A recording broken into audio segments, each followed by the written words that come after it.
Hello student, welcome back to simply GS. आज अपन पढ़ने वाले हैं फॉरवर्ड आरईएफ के बारे में। तो फॉरवर्ड आरईएफ के पढ़ने के पहले अपन यूज आरईएफ को एक बार दोबारा से थोड़ा सा समझते हैं। जैसे अपन ने क्या करेंगे, यहाँ पे यूज आरईएफ को सबसे पहले इंपोर्ट किया और इंपोर्ट करने के बाद यूज आरईएफ की स्निपेट ले लेते हैं। यूज आरईएफ की स्निपेट को ले लिया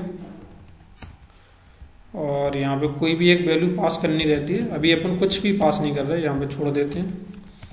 एक फंक्शन बना देता हूँ मैं फन नाम से और यहाँ पे इसके अंदर console.log आरईएफ डॉट सॉरी यहाँ पे फर्स्ट वेरिएबल है तो first dot current dot value, और इसके बाद इसके अंदर आते हैं, यहाँ पे एक इनपुट बनाते हैं और यहाँ पे एक बटन बनाते हैं और बटन को देते हैं ऑन क्लिक। ऑन क्लिक पे इस फन नाम के फंक्शन को कॉल करना। सिंपल है फंक्शन। अभी लेकिन आप देखेंगे कि आरईएफ सही तरीके से काम नहीं करेगा, यानी कि एक एरर आएगी। तो पहले मैं app.css को इंपोर्ट कर लेता हूँ जिससे थोड़ा अच्छा दिखे अपना पेज। इंपोर्ट app.css और ऑलरेडी मैं रन कर चुका हूँ तो ये दिखाई देगा। अपन ने बटन डिक्लेयर तो कर दिया लेकिन इसके अंदर कुछ लिखा नहीं है तो कुछ लिख लेते हैं बस। इसके बाद चलते हैं, यहाँ पे अगर मैं कुछ लिखता हूँ, जैसे अगर मैंने लिखा, पहले एक बार इसको थोड़ा सा जूम करते हैं। अब मैं यहाँ पे इंस्पेक्ट के अंदर कंसोल खोलता हूँ। अब यहाँ पे मैं अगर कुछ लिखता हूँ, जैसे मैंने एस और ए लिखा और इसके बाद मैं बटन के ऊपर क्लिक किया तो यहाँ पे देखो एरर आएगी। टाइप एरर आ रही है, can not read properties of undefined reading value. ऐसा एरर क्यों आ रही है? इसलिए आ रही है क्योंकि आरईएफ को जब तक अपन कॉल नहीं करेंगे, जब तक वो काम नहीं करता है। जैसे अपन को क्या करना पड़ता है कि एक आरईएफ कीवर्ड के साथ, एक रेफरेंस कीवर्ड के साथ अपन को इसको पास करना रहता है। जो भी अपन ने वेरिएबल का नाम दिया है, यहाँ पे अपन ने फर्स्ट वेरिएबल का नाम दिया है, तो जब अपन इसको पास कर देंगे, इसके बाद अगर मैं यहाँ पे कोई भी वैल्यू लिखता हूँ, उस वैल्यू के बाद एंटर करता हूँ, रीलोड करता हूँ पहले इसको जिससे प्रॉपर दिखाई दे। कोई भी वैल्यू लिखता हूँ, उस वैल्यू के बाद एंटर करता हूँ तो वो वैल्यू अब अपन को यहाँ पे इजीली दिखाई देती है। अब बात ये आती है कि जब फॉरवर्ड आरईएफ है तो फॉरवर्ड आरईएफ यहाँ पे करता क्या है, तो उसको समझाने के लिए मैं आपको एक टर्मिनोलॉजी समझाता हूँ। देखो होता क्या है कि मान के चलिए, जैसे आप अपने घर में बैठे हैं, और आप अपने घर में अपने पिताजी को आवाज़ लगाना चाहते हैं, तब तो आप आसानी से लगा सकते हैं। आपने सोचा और आपने आवाज़ लगा दी और आपके पिताजी ने सुन ली। बिल्कुल आरईएफ के अंदर ऐसा ही होता है। अब जैसे यूज आरईएफ के अंदर फर्स्ट वेरिएबल आया, मतलब एक मन के अंदर आवाज़ आई, उसने क्या किया, इनपुट फंक्शन को आरईएफ फर्स्ट बोल के उसने कॉल कर दिया। सिंपल था ना। ऐसे अपन पापा बोलते हैं तो पापा को बुला लेते हैं। अब बात आती है कि पड़ोसी के घर में अगर कोई बात हो रही है, पड़ोसी के घर में हो रही है और वो बात, उस बात को अपन को जानना है, अपन इंटरेस्टेड है कि पड़ोसी के घर में क्या बात हो रही है, क्या बात नहीं हो रही है, उस बात को अपन को जानना है किसी तरीके से, तो अपन किस तरीके से जानेंगे? उसके लिए ही फॉरवर्ड आरईएफ होता है। जैसे एक फाइल अपने पास है, अब दूसरी फाइल एक और बनी a1.jsx, इसके अंदर अपन क्या करेंगे, फॉरवर्ड आरईएफ इस तरीके से कॉल करेंगे। मैं आपको दोबारा से इसमें करके दिखाता हूँ। इस तरीके पहले तो इंपोर्ट करना है फॉरवर्ड आरईएफ और इसके बाद यहाँ पे इसको पूरे फंक्शन को फॉरवर्ड आरईएफ इसके अंदर इसको रैप कर देना है। जिस तरीके से मेमो के करते थे यूज, बिल्कुल इसी तरीके से इसका करना है। अब यहाँ पे एक अपन इनपुट बॉक्स बनाते हैं। अब इनपुट बॉक्स यहाँ पे बनाते हैं और एक बटन वहीं पे रहने देते हैं। इस यहाँ पे केवल इनपुट बॉक्स बनाते हैं। अब बात ये आती है कि जब इनपुट बॉक्स अपन ने यहाँ पे बना दिया, अब यहाँ का मैं इनपुट बॉक्स हटाता हूँ और यहाँ पे मैं a1 को करता हूँ कॉल और यहाँ पे इंपोर्ट करना पड़ेगा तो इंपोर्ट कर लेते हैं। तो अभी आप देखना कि अभी कुछ भी नहीं होगा, मतलब इनपुट बॉक्स वो वहाँ पे है, उसकी वैल्यू यहाँ पे नहीं दिखाई देगी और एक एरर आएगी। देखना अभी यहाँ पे मैं इसको मैं करता हूँ और मैं बटन को जैसे ही क्लिक करूँगा कुछ नहीं होगा। और एक नहीं, मतलब बहुत बड़ी एरर है ये। सबसे पहली एरर है कि वार्निंग आ रही है, forward REF render function exactly 2 parameter. यहाँ पे जो आप A1 के अंदर जो फंक्शन बना ना A1, इसके अंदर अपन एक पैरामीटर दिया आरईएफ। इसके अंदर एक पैरामीटर आप पास कर ही नहीं सकते। जब भी आप फॉरवर्ड आरईएफ का यूज करेंगे 2 पैरामीटर पास करने रहते हैं। क्यों करने रहते हैं अभी समझाता हूँ 1 सेकंड के अंदर। उसके बाद अनकोड टाइप एरर आ रही है, can not read properties of undefined reading value. इस एरर को मैंने अभी थोड़ी देर पहले ही आपको समझाया था कि ये एरर क्यों आती है। क्यों आती है? क्योंकि अपन ने इसको जब तक कॉल नहीं किया, जैसे अपने मन के अंदर कोई बात है, जब तक अपने मन के अंदर है तब तक वो अपन को मालूम है ना केवल। अगर जैसे अपन को पापा को आवाज़ लगानी थी, जैसे यहाँ पे अपन ने जो इनपुट बॉक्स बनाया था, उस इनपुट बॉक्स को जब तक अपन ने आवाज़ नहीं लगाई, जब तक इनपुट बॉक्स की वैल्यू को अपन ले नहीं सकते थे। अगर अपन जैसे इनपुट बॉक्स ए वाला भी बना दिया, ठीक है, ए वाला बना दिया, इसके अंदर एक वैल्यू डालते हैं, इसके अंदर भी वैल्यू डालते हैं, बटन के ऊपर क्लिक किया, लेकिन एक भी वैल्यू अपन को यहाँ पे नहीं दिखाई देगी। क्यों नहीं दिखाई दे रही है? क्योंकि एक के अंदर भी अपन ने आवाज़ नहीं लगाई ना, मतलब आरईएफ जो अपना फर्स्ट नाम का वेरिएबल है किसी के अंदर पास ही नहीं किया। अब जैसे मैं इसके अंदर पास कर देता हूँ, जैसे आरईएफ और फर्स्ट यहाँ पे पास कर दिया, तो अब क्या होगा? अब इस जगह की वैल्यू अपन को देखने को मिलेगी। अगर मैं यहाँ पे जैसे इस पे कुछ भी लिखूंगा और बटन के ऊपर क्लिक करूंगा तो वो वैल्यू अपन को देखने को मिल जाएगी। अब वो वैल्यू आ तो रही है लेकिन आपको दिखाई नहीं दे रही होगी। मैं इसको दोबारा करता हूँ। वैल्यू तो आ चुकी है लेकिन मैं इसको डिलीट करने के लिए एक चीज़ करना पड़ेगा, मुझे यहाँ पे एक प्रॉप पास करना पड़ेगा, तब जाके वो वैल्यू सही से दिखाई देगी अपने को।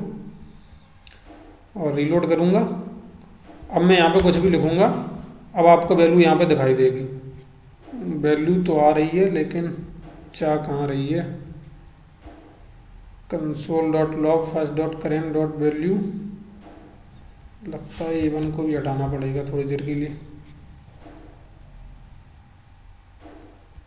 अब इसको मैं कुछ भी लिख के क्लिक करता हूँ तो FDCS मतलब अपन ने जो भी वैल्यू लिखी वो वैल्यू अपन को देखने को अभी मिल रही है। लेकिन अब मैं क्या करता हूँ, इसको रीलोड कर देता हूँ। अब यहाँ पे जो REF और फर्स्ट फर्स्ट अपन ने यहाँ पे पास किया और यहाँ पे पास करने के बाद यहाँ पे आए और यहाँ पे REF दो, आपको मैंने बोला था ना कि 2 पैरामीटर यहाँ पे पास करने रहते हैं इस फंक्शन के अंदर। एक प्रॉप तो आपको पास करना ही करना है, दूसरा जो REF है उसको पास करना है। इनपुट बॉक्स के अंदर REF इक्वल टू REF, बस इतना लिख के अभी रीलोड करते हैं। कुछ गड़बड़ हो रही है। Unexpected reference object provided create, ठीक है, अच्छी बात है। एरर आ रही है तो फर्स्ट नाम से देना पड़ेगा और यहाँ पे अपन को फर्स्ट करना पड़ेगा। अभी वो एरर चली जाएगी। रीलोड करते हैं। अभी क्या आ रही है? Unexpected reference object provided for input use either REF setter function create.ref। क्या गड़बड़ है, इसको चेक कर लेते हैं। First use REF console.log A1 function और रेफरेंस के उसके, इसको मैं एक काम करता हूँ REF ही दे देता हूँ क्योंकि ये एरर आती नहीं है जनरली। और इसको अपन फर्स्ट की जगह, अच्छा हाँ मैं समझ गया कि एरर रही है कि इसके अंदर क्या होता है कि पहला आर्गुमेंट हमेशा प्रॉप्स की तरह होता है। इसके अंदर 2 पैरामीटर पास हो रहे थे ना, पहला आर्गुमेंट हमेशा क्या होता है, वो पैरामीटर क्या होता है, प्रॉप्स की तरह पास होता है और दूसरा आर्गुमेंट जो होता है वो REF के लिए माना जाता है। इस तरीके से अपन को पास करना था, वो मैंने गलत तरीके से पास कर रहा था। अभी देखो एरर नहीं आ रही है। कोई भी वैल्यू लिखेंगे वो वैल्यू अपन को यहाँ पे देखने को मिल जाएगी। अब क्या एरर आ गई? Uncaught first is not defined. First कहाँ पे कर दिया अपन ने डिफाइन? फर्स्ट, अरे यार REF, ठीक है। अभी इसको दोबारा से रीलोड करते हैं। अब यहाँ पे कोई भी वैल्यू लिखेंगे वो वैल्यू अपन को यहाँ पे देखने को मिल जाएगी। ये देखो, अब मैं इसको चेंज करके कुछ और लिख देता हूँ जैसे, तो वो वैल्यू भी अपन को यहाँ पे देखने को मिल जाएगी। अब यहाँ पे क्या होगा? यहाँ पे ये होगा कि जैसे मान के चलिए कि जैसे एक टर्मिनोलॉजी में आपको समझाता हूँ। पड़ोसी के घर की आवाज़ अपन को सुननी है तो अपन क्या करते हैं, अपन अपना कोई बच्चा उस पड़ोसी के घर में भेज देते हैं। अब वो बच्चा क्या करता है, वो बच्चा इन्फॉर्मेशन ला के अपन को दे देता है, यही करता है ना। तो इसी तरीके से इसके अंदर होता है कि जब REF अकेला यूज करते हैं तो अपने घर के अकेले की बात, जब बात फॉरवर्ड REF की आती है तो फॉरवर्ड REF किसी दूसरे फाइल का डेटा अपन को ला के देता है। अब इस दूसरे फाइल का डेटा अपन ने ले लिया, अब इस डेटा के साथ अपन कुछ भी कर सकते हैं। जैसे ए नाम का वेरिएबल बनाया, उसके अंदर अपन क्या करेंगे, REF.current.value, इसके अंदर अपन ने स्टोर कर लिया लेट, और इस तरीके से इसका अपन यूज कर सकते हैं कि जैसे मान के चलिए अगर ए नाम के वेरिएबल के अंदर अगर रिएक्ट उन्होंने लिखा है, तो उनको बोल देंगे आप कुछ भी आप मैसेज शो करा सकते हैं। लेट मी शो, कि मैं उनको शो कराता हूँ, क्या शो कराना है, कुछ भी शो करा सकते हैं, लेकिन अभी मैं एक अलर्ट मैसेज शो कराता हूँ। You are selected for 10 LPA package, और अगर ऐसा नहीं है तो उसे शो करा देंगे एक अलर्ट मैसेज,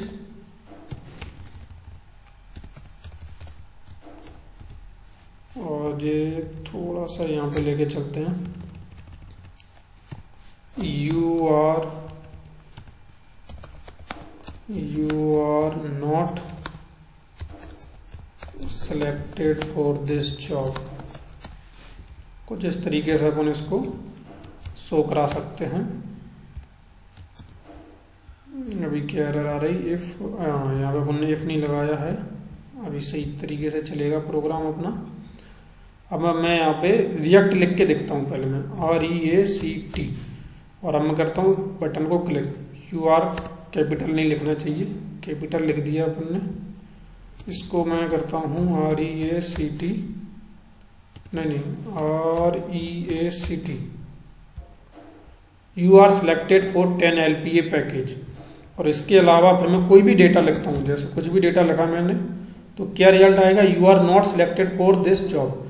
तो कहने का मतलब ये है कि पड़ोसी का डेटा, यानी कि किसी दूसरी फाइल का डेटा आपने ले लिया, किसी दूसरी फाइल का डेटा इस फाइल के अंदर आ गया। अब इस फाइल के अंदर जो भी ऑपरेशन परफॉर्म करना है उस डेटा के हिसाब से आप इजीली परफॉर्म कर सकते हैं with the help of forward REF। Forward REF का कभी कभी इतना यूज होता है ना, बहुत ज़्यादा यूज होता है।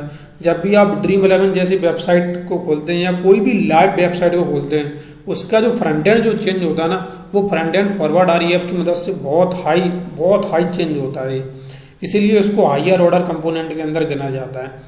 ठीक है, तो ये था फॉरवर्ड REF के बारे में। इसके बाद अपन जानेंगे यूज इम्पेरेटिव के बारे में। तो मिलते हैं नेक्स्ट वीडियो में, जब तक के लिए वीडियो को लाइक कर दें, चैनल को सब्सक्राइब कर दें। मिलते हैं नेक्स्ट वीडियो में। Thank you for watching this video.